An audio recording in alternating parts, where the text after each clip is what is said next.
Assalamualaikum warahmatullahi wabarakatuh. Tonton Fahriza Nora Official. Subscribe, like, share, and comment. Assalamualaikum warahmatullahi wabarakatuh. Assalamualaikum warahmatullahi wabarakatuh. Bismillahirrahmanirrahim. Alhamdulillahi rabbil alamin. Wabihi nasta'inu ala umurid dunya waddin. Asyhadu an la ilaha illallah wahdahu la syarika lah. Wa asyhadu anna Muhammadan abduhu wa rasuluhu la nabiyya ba'dah.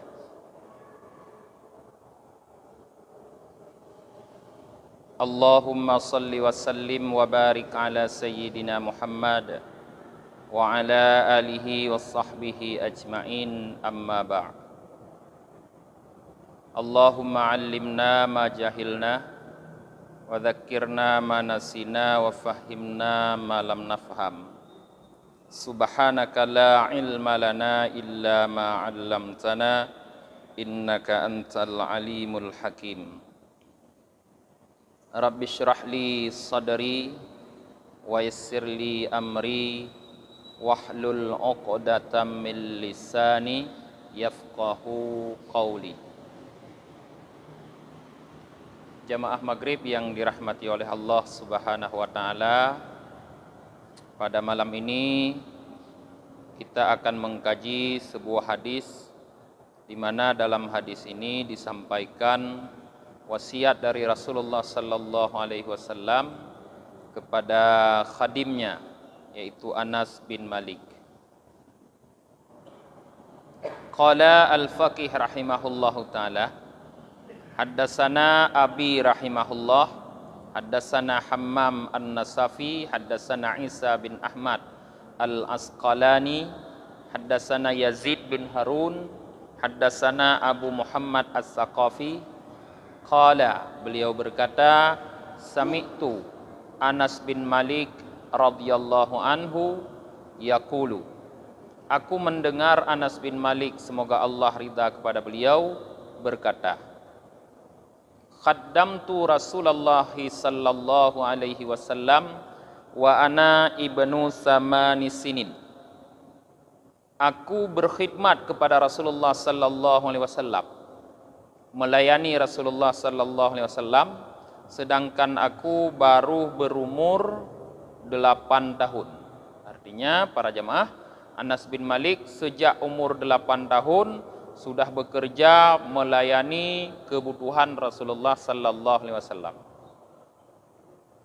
Fakana awwalu ma 'allamani, maka yang pertama sekali yang diajarkan kepadaku oleh Rasulullah, qala, beliau bersabda, ya Anas, ahkam wudu'aka li salatika tuhibbuka hafadatuka wa yuzadu fi umrika.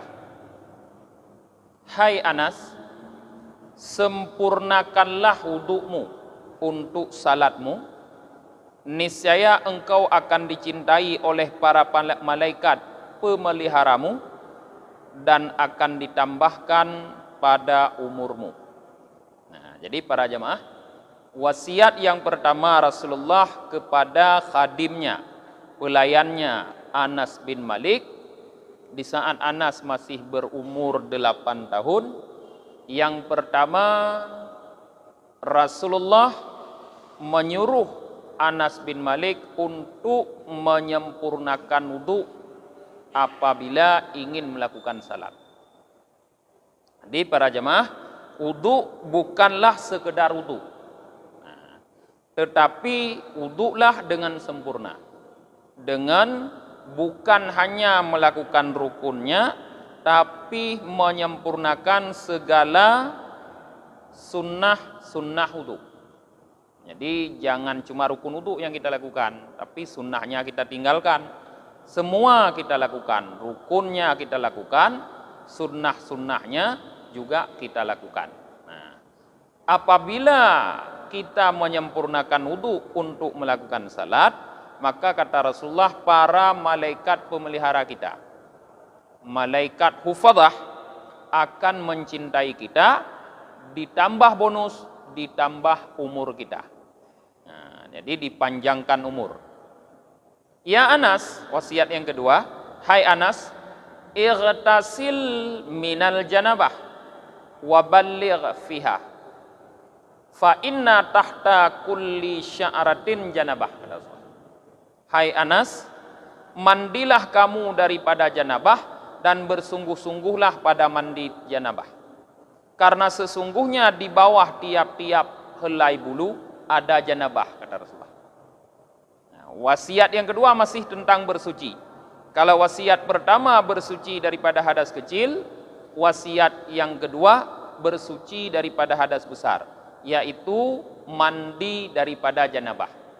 Padahal kita tahu para jamaah, anak yang berumur 8 tahun belum berjanabah, belum mengeluarkan mani, dan belum biasa belum tertarik kepada perempuan. Tapi Rasulullah sudah berwasiat. Di sini pelajaran kepada kita agar sedini mungkin mengajarkan itu kepada anak kita. Jangan kita tunggu dia sudah besar, atau jangan pernah kita malu mengajarkan hal demikian kepada anak. Jadi Rasulullah berwasiat kepada Anas bin Malik agar mandi janabah itu harus dilakukan dengan benar-benar. Jangan ada sehelai rambut pun yang tidak terkena air. Karena semua helaian rambut kita itu di saat kita berjanabah, dia itu berjanabah. Jadi jangan ada sehelai rambut pun yang tidak terkena air. Di saat Rasulullah berwasiat demikian, Anas bin Malik bertanya, "Qultu ya Rasulullah, kaifa ubalighu biha?" Aku berkata, wahai Rasulullah, bagaimana aku bersungguh-sungguh pada mandi janabah? Qala, Rasulullah berkata, ra'u usula sya'rika, resapkanlah pangkal-pangkal bulumu atau rambutmu, wa anik basyarataka, dan basahilah, ya, dan basahilah kulitmu, takhrud min mughtasalika, niscaya engkau keluar dari tempat kamu mandi, wakat ghufira dan buka, padahal dosamu telah diampuni. Jadi kata Rasulullah, cara bersungguh-sungguh mandi janabah yaitu seluruh pangkal bulu itu harus kena dengan air, harus diresapi oleh air, dan kulit kita dipastikan bersih daripada kotoran. Nah, apabila kita mandi demikian, kata Rasulullah, sempurna mandi janabah, bersungguh-sungguh dalam mandi janabah, maka di saat kita keluar dari tempat mandi, dipastikan seluruh dosa kita sudah diampuni oleh Allah Subhanahu wa taala. Jadi mandi janabah itu menjadi ibadah yang membuat dosa-dosa kita terampuni apabila kita lakukan dengan sungguh-sungguh. Ya Anas, kata Rasulullah, la yafurtunnaka raka'atad duha. Wasiat Rasulullah yang ketiga, hai Anas, jangan membuat luput akan engkau oleh 2 rakaat salat duha. Fa innaha salatul awwabin, karena sesungguhnya 2 rakaat duha itu adalah salat awwabin. Awwabin adalah orang-orang yang bertaubat, yang kembali kepada Allah. Jadi 2 rakaat salat duha, kata Rasulullah, adalah salatnya orang-orang yang bertaubat. Ciri-ciri orang yang bertaubat, dia rajin melakukan 2 rakaat duha. Para ulama mengatakan duha ini 8 rakaat. Ada juga yang mengatakan 6 rakaat. Kalau 6 rakaat, maka berdasarkan hadis riwayat daripada Sayyidina Ali karamallahu wajhah, Rasulullah melakukan 2 rakaat yang disebut dengan duha awal. Sebahagian ulama mengatakan sebagai salat isyraq. Sebahagian ulama mengatakan duha awal, sebahagian ulama mengatakan salat isyraq. Artinya kita boleh niat itu sebagai isyraq, boleh niat itu sebagai duha. 2 rakaat. Kapan? Setelah matahari terbit dan naik segalah. Setelah matahari terbit dan naik segalah. Jadi sebelum matahari naik segalah, maka hukum salat masih makruh tahrim. Jadi setelah matahari terbit dan naik segalah, salatlah 2 rakaat. Salat apa? Sebahagian ulama mengatakan salatul isyraq, sebahagian ulama mengatakan 2 rakaat duha awal. Setelah itu, di saat matahari naik serubuk 1/4, sekitar jam 9:30 kalau kita hitung sekarang, kalau waktu kita, maka Rasulullah melakukan salat kembali duha akhir 4 atau 6 rakaat. Begitulah Rasulullah melakukan salat duha. Jadi tidak sekaligus dalam satu tempat. Nah, di sini yang dimaksud oleh Rasulullah 2 rakaat duha. Jadi duha awal. Rasulullah berwasiat kepada Anas bin Malik, jangan sampai kamu tidak melakukan 2 rakaat duha awal tersebut. Karena salat duha 2 rakaat di awal hari itu adalah salatnya orang-orang yang bertaubat. Kemudian wasiat Rasulullah yang selanjutnya, wa aksiris salata bil laili wan nahar fa innaka ma dumta fis salah fa innal malaikata yusalluna alaika. Perbanyaklah hai Anas salat di waktu malam dan siang, karena selama engkau dalam keadaan salat, maka para malaikat selalu berselawat untukmu. Jadi sebisa mungkin di waktu malam dan di waktu siang kita memperbanyak melakukan salat dengan berbagai macam salat. Kenapa? Karena di dalam kita salat itu para malaikat senantiasa berselawat untuk kita. Selawat malaikat untuk manusia maknanya adalah malaikat memohon ampun kepada Allah untuk dosa manusia tersebut.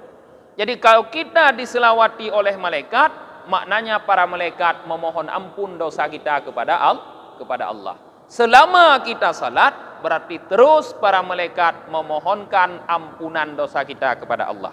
Maka perbanyaklah salat kata Rasulullah. Ya Anas, wa idza qumta lis-salah fansib nafsaka lillahi ta'ala. Wasiat selanjutnya kata Rasulullah, hai Anas, apabila kamu berdiri untuk melakukan salat, fansib nafsaka, maka tegakkanlah dirimu lillahi ta'ala, untuk Allah ta'ala. Jadi kau berdiri untuk salat, yang pertama fisik kita harus benar-benar berdiri dengan tegak. Yang kedua, hati kita juga harus tegak lurus sebagaimana fisik.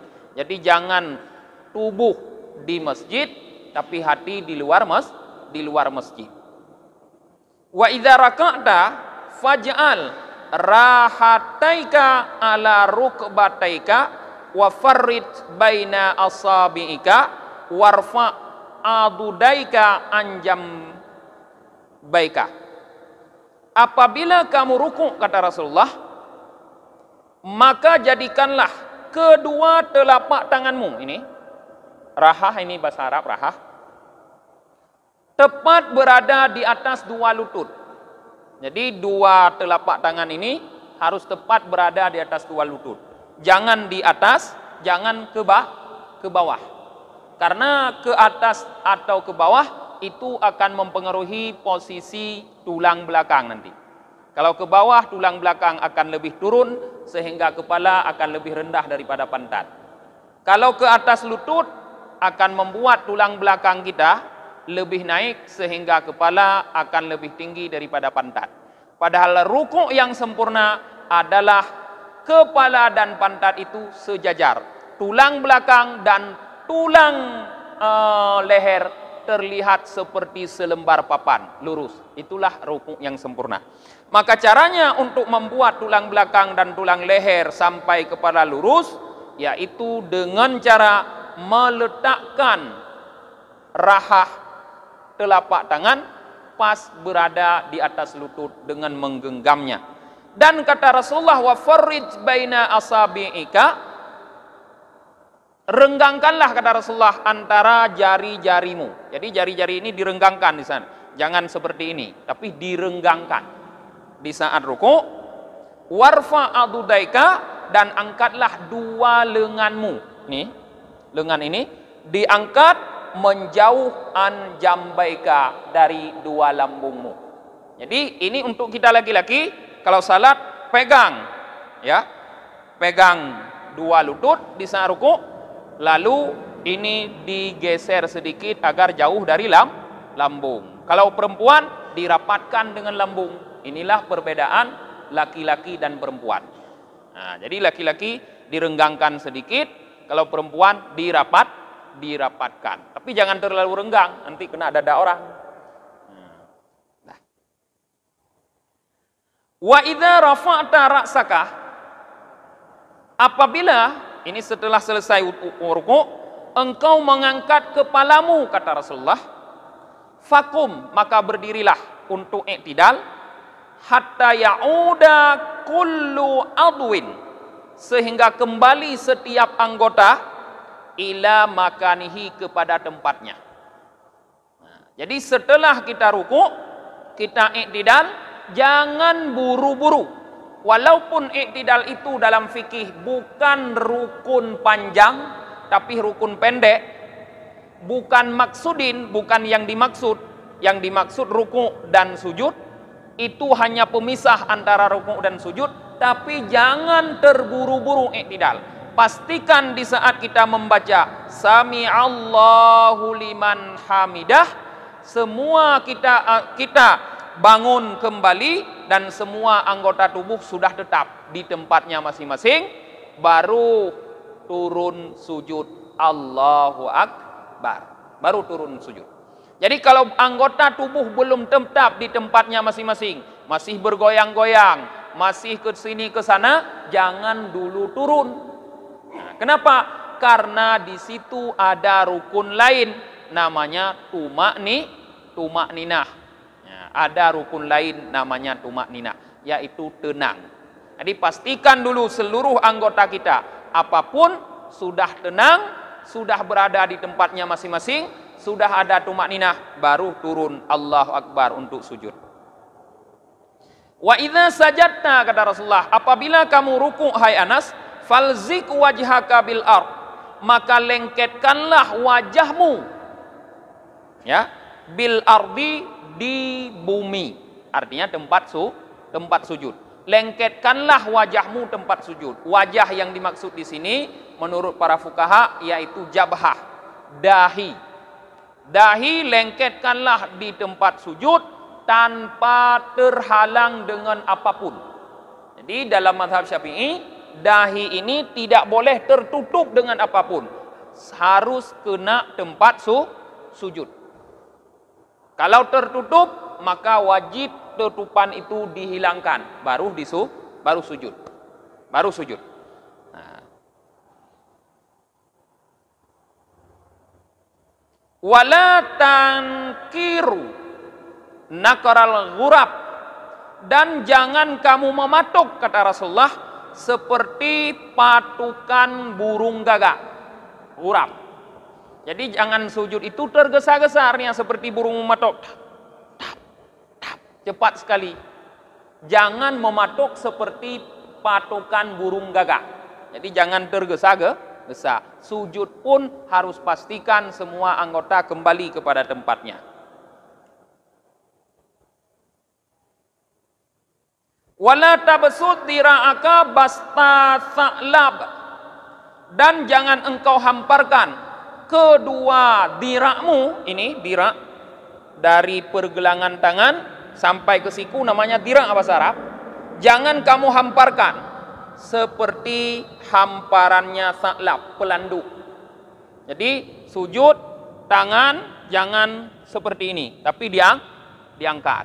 Jangan nanti sujud telapak tangan sampai ke siku sejajar seperti ini. Ini kata Rasulullah seperti pelanduk. Jadi sujud cuma telapak tangan yang diletakkan ke bumi. Yang antara ini pergelangan tangan sampai siku diangkat. Jangan seperti pelanduk, kata Rasulullah. Wa idza rafa'ta ra'saka minas sujud. Apabila kamu mengangkat kepalamu dari sujud, kata Rasulullah, fala taqa kama yaqa'il kal. Maka jangan kamu duduk seperti duduknya anjing. Bagaimana duduk anjing? Anjing duduk dengan tangan juga ada di tanah, di tempat. Jadi jangan duduk seperti ini. Nah, letakkanlah tangan di atas paha yang ujung jari sejajar dengan lutut. Dalam mazhab Syafi'i, ujung jari sejajar dengan lutut. Kalau kita seperti ini, sejajar dengan lutut. Nah, letakkanlah seperti itu.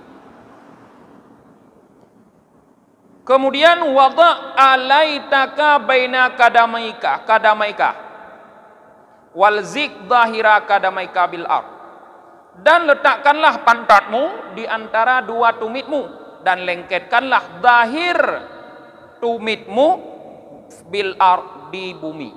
Jadi ini berarti duduk yang diajarkan oleh Rasulullah yaitu duduk iftirash dengan pantat ada di atas tumit. Tumit mana? Tumit kaki kiri. Kita duduk di atas tumit kaki kiri. Tumit ini maksudnya. Sedangkan zahir, ini zahir dari kaki dilengketkan dengan bumi. Nah, jadi seperti itulah kita duduk. Fa innallaha ta'ala la yanzuru ila salatin la yatimmu ruku'aha wala sujudaha. Kata Rasulullah, sesungguhnya Allah Ta'ala tidak akan memperhatikan kepada sebuah salat yang tidak disempurnakan rukuknya dan sujudnya. Jadi kita melakukan salat, apabila salat kita rukuknya tidak sempurna, bukan tidak benar, tapi tidak sempurna. Benar kadang sempurna. Duduk seperti ini benar. Seperti duduk anjing tadi kan. Kata Rasulullah, jangan kamu duduk seperti duduk anjing. Tapi dalam fikih dikatakan benar, artinya tidak rusak salat. Salat tetap sah, tapi Allah tidak suka. Salat tetap sah, artinya benar tapi tidak baik. Sempurna itu benar dan baik dan kelihatan indah. Jadi di situ terkumpul semua. Terkumpul logika, terkumpul etika, terkumpul estetika. Benar, baik, indah. Nah, jadi kata Rasulullah, Allah tidak akan memperhatikan kepada salat yang tidak disempurnakan rukuknya. Rukuk tidak benar tadi. Padahal kalau asal kepala sudah merendah sedikit, sudah rukuk. Tapi kalau tidak sempurna, tidak Allah perhatikan. Wala sujudaha, dan salat yang tidak disempurnakan sujudnya. Kalau sujud kita tidak sempurna, juga tidak akan Allah perhatikan. Ingat para jamaah, hadis tentang sujud itu, kata Rasulullah, sujudlah kamu di atas 7 anggota. Anggota sujud 2 kaki. Ini 2 kaki. Jadi ujung kaki, jari-jari kaki ini, yang bagian batinnya, bagian batin dan bagian putih harus terkena dengan lantai atau sajadah atau apapun dimanapun kita berdiri. Lalu dihadapkan sedikit ke arah kiblat. Berarti mekuin yang bahasa Aceh lanjut. Sedikit bengkok dia karena dihadapkan ke kiblat yang sempurna. Kemudian yang kedua lutut. Yang ketiga 2 telapak tangan. 3 ini sudah 6 karena 2, 4, 6. Kemudian dahi menjadi 7. Sebahagian ulama menambahkan hidung. Sebahagian ada pendapat, tapi pendapat lemah. Hidung juga wajib katanya. Pendapat kuat hidung itu sunnah ditempelkan juga. Dari 7 itu, dahi yang tidak boleh tertutup, lain boleh. Kalau kaki boleh tertutup, arti boleh pakai kaus kaki, boleh pakai sepatu, tapi makruh dalam mazhab Syafi'i. Boleh pakai kaus kaki, tidak apa. Boleh pakai sepatu. Kalau lutut, sunat tertutup. Artinya, kalau tidak tertutup lutut, boleh salat. Boleh. Bagi laki-laki. Kenapa? Karena aurat kita laki-laki ma baina surrati wa rukbah, antara sesuatu yang terdapat antara pusat dengan lutut. Lutut bukan aurat. Pusat bukan aurat. Jadi kalau orang salat lututnya nampak, tidak batal salat.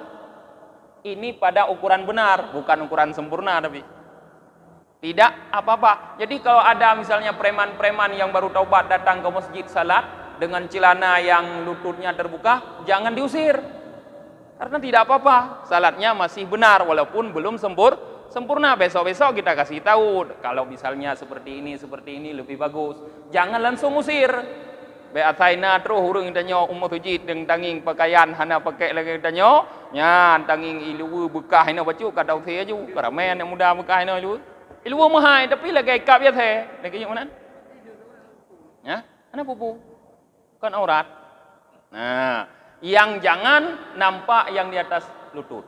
Maka para fuqaha mewajibkan menutup lutut. Kenapa? Karena ditakutkan kalau lutut terbuka nanti di saat bergerak celana akan naik ke atas lalu nampaklah di atas lutut, maka batal salat. Jadi kalau dari awal salat sampai akhir yang nampak cuma lutut, bahasa Aceh cuma bruk duo tegai hana ye wadu sah temayang. Ya, khusus hurung agam, khusus laki-laki. Perempuan tidak, karena perempuan wajib menutup seluruh tubuh selain wajah dan telapak tangan, zahir dan batin. Ada kurang. Untuk preman yang baru tobat ganjut, yang baik Tengku Sulaiman ini orang likut imum tuut begah, yang kau mau teyan, kau mau tinta ke di luar aja. Ya, preman yang baru tobat kan enggak apa-apa. Nah. Ya. Kemudian kata Rasulullah, wa ini istata'ta antakuna alal wudu'i fi yaumika wa lailatika faf'al.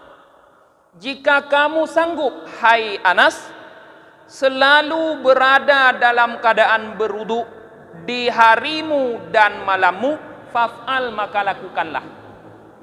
Jadi Rasulullah sangat menganjurkan kita memelihara kesucian selalu dalam wudu. Kalau kentut pergi ke tempat wudu, berwudu kembali. Jadi wudu bukan hanya untuk salat, bukan hanya untuk iktikaf, bukan hanya untuk membaca Quran, tapi kalau bisa, kalau sanggup, selalulah berwudu dari bangun tidur sampai tidur kembali. Berwudulah kalau kamu sanggup, kata Rasulullah, faf'al, maka lakukanlah. Kenapa? Fa'innahu, kata Rasulullah, karena sesungguhnya wudu yang selalu dipelihara itu, orang yang selalu memelihara wudu, iya'tikal maut, jika mendatangi akanmu oleh mati. Kita dalam keadaan selalu memelihara wudu, menjaga wudu, dalam keadaan ada wudu didatangi oleh mati. Tiba ajal, terus malik maut. Ala dzalika, kata Rasulullah, wa anta ala dzalika, dan kamu dalam keadaan berwudu, lam yaftika syahadah, lam taftika syahadah, niscaya tidak akan luput akan engkau oleh syahadah. Jadi artinya orang yang dalam keadaan memelihara wudu didatangi oleh maut, pasti dia dapat mengucapkan kalimat syahadah, tidak akan luput. Artinya tidak akan lupa kita, tidak akan lupa kita terhadap kalimat syahadat. Pasti kita akan mengucapkan kalimat syahadat, kata Rasulullah. Ya Anas, idza dakhalta baitika fasallim. Hai Anas, wasiat Rasulullah yang selanjutnya, apabila kamu masuk ke rumahmu maka berilah salam, yakni ala ahli baitika, yaitu terhadap keluargamu. Taksir barakataka wa barakatuka wa barakatu baitika. Memberi salam kepada keluarga dapat, kata Rasulullah, memperbanyak keberkahanmu dan keberkahan rumahmu. Jadi pulang ke rumah selalu beri salam, membuat kita berkah dan rumah pun berkah. Wa idza kharajta li hajatin fala yaqunna basaraka ala ahadin min ahli qiblatika illa sallamta alaihi. Tadkhul halawatal iman fi qalbika. Apabila kamu keluar dari rumah untuk satu keperluan,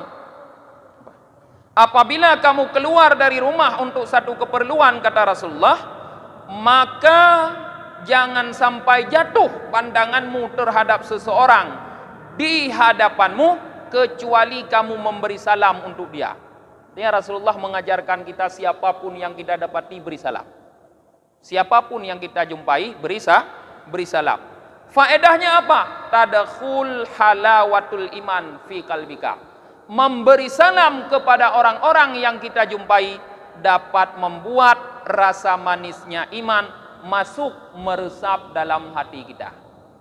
Nah, yang pegah kiban long hana kudu mangat iman lop. Nyoban cara rupanya. Sering-seringlah memberi salam dengan siapapun yang kita jumpai. Wa in asabta dzamban fi makhrajika raja'ta wa qad ghufira laka. Nah, dan jika kamu tertimpa satu dosa pada perjalananmu, niscaya engkau kembali padahal sungguh telah diampuni bagimu. Jadi faedah yang kedua memberi salam, kalau seandainya dalam perjalanan itu ada dosa, di saat kita pulang semua dosa sudah diampuni oleh Allah Subhanahu wa taala. Menyajino konto awak minta terkah tu yang nak buat salam. Ain panen ali. Awak minta terkah awak tak mong buat salam. Assalamualaikum. Assalamualaikum. Tanya jino ana mu uli. Ana perlu ampun dosa. Ya. Ya Anas, la tabitanna lailata wa la tasbihna yauma. Hai Anas, jangan kamu tidur di waktu malam. La tabitanna lailata, dan tidak kamu bangun di waktu pagi. Jadi jangan terlalu kita panjang tidur malam sampai subuh tidak terbangun, kata Rasulullah. Wa fi qalbika, bukan seperti itu maksudnya.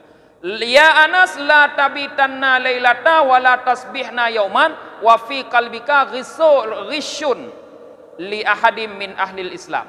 Jangan kamu tidur di waktu malam dan jangan kamu bangun di waktu pagi sedangkan di dalam hatimu terdapat kedengkian terhadap seseorang daripada ahli Islam, artinya terhadap orang muslim.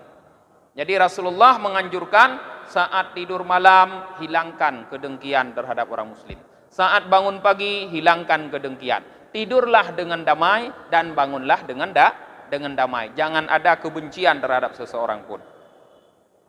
Fa inna hadza min sunnati, kata Rasulullah. Maka sesungguhnya ini dari sunnah-sunnahku.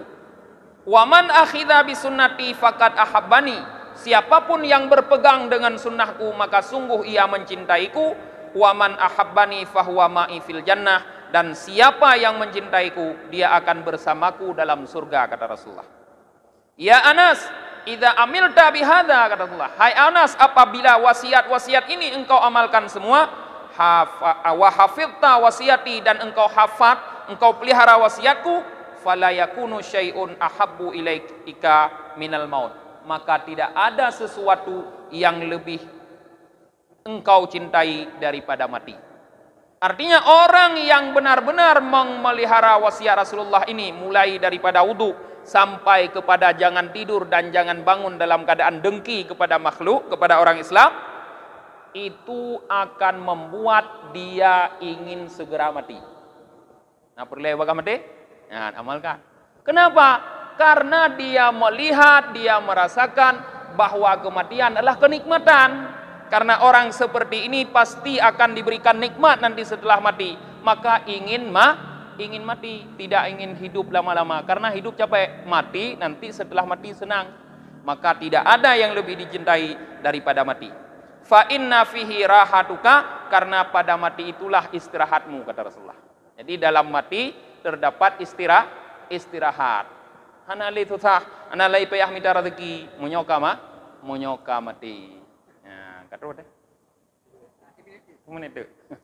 Menit itu anak Pak Tambung deh. Yuthi tabuh hadis tempat. Fakat akhbara, penjelasan ulama. Fakat akhbaran Nabi sallallahu alaihi wasallam. Maka para jamaah di sini Nabi sallallahu alaihi wasallam mengkhabarkan kepada kita anna ikhrajal ghish min qalbi min sunnatihi, bahwa mengeluarkan kedengkian dari dalam hati merupakan sunnah Nabi. Jadi menghilangkan rasa dengki terhadap muslim di dalam hati itu adalah sunnah Nabi. Fal wajibu ala kulli muslimin ayyakhrujar ghilla wal hasada min qalbihi fa inna dzalika min afdalil a'mal. Maka wajib terhadap setiap muslim untuk mengeluarkan kedengkian dan hasad di dalam hatinya, karena itu merupakan afdalil a'mal, amal yang sangat utama. Buktinya insyaallah malam minggu depan akan kita baca bahwa tidak adanya dengki dalam hati merupakan amal utama yang membuat orang masuk dalam surga. Kita tutup pengajian dengan membaca doa akhir majelis. Subhanakallahumma wa bihamdika wa nashhadu an la ilaha illa anta wa nastaghfiruka wa natubu ilaik. Subhana rabbika rabbil izzati amma yasifun. Wassalamun alal mursalin walhamdulillahi rabbil alamin. Sallallahu ala Muhammad sallallahu alaihi wasallam. Sallallahu ala Muhammad sallallahu alaihi wasallam. Sallallahu ala Muhammad. Ya Rabbi salli alaihi wasallam.